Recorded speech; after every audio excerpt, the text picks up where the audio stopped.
طبعا هنا هسه رايحين على حديقة كلش حلوة عبارة عن طبيعة. قبل فترة شفتها اني بالسيارة كلش حلوة كانت، بس ما دليت منين اطلع لها.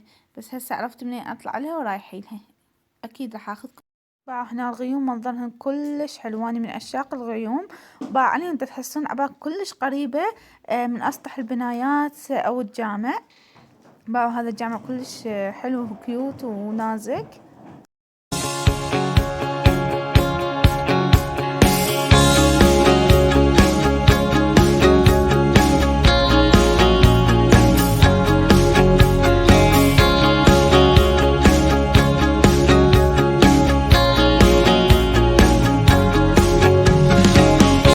طبعا هاي عصير اول مرة اشتريه، بس طلع طعمه كلش طيب.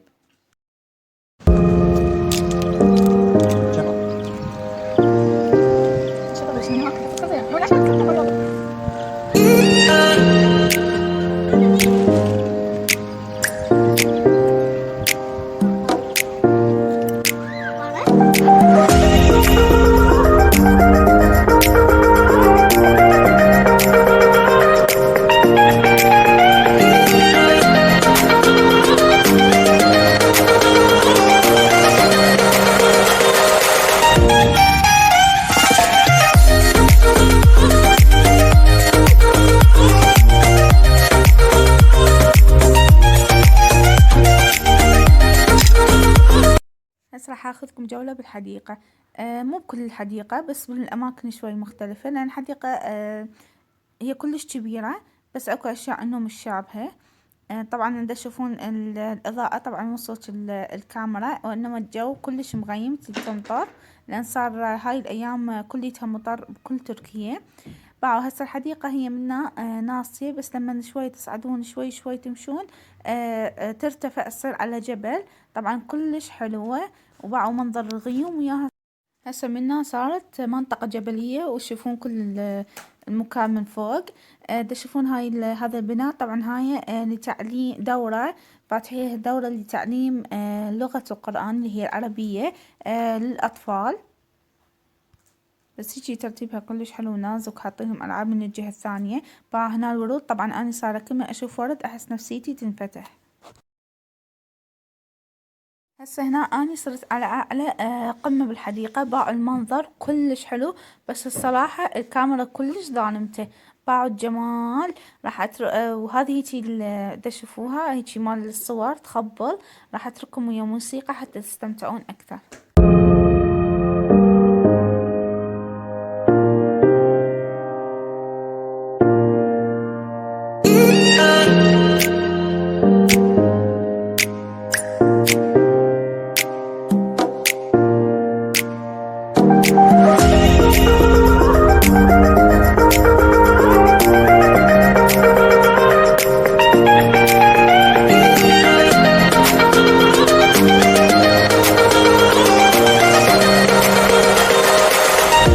هسه أنا هنا نزلت. طبعا هاي هيجي منطقة عازليها، تشوفون مصاطب وهالدرج عازليها بس للألعاب، فالنظام كلش حلو.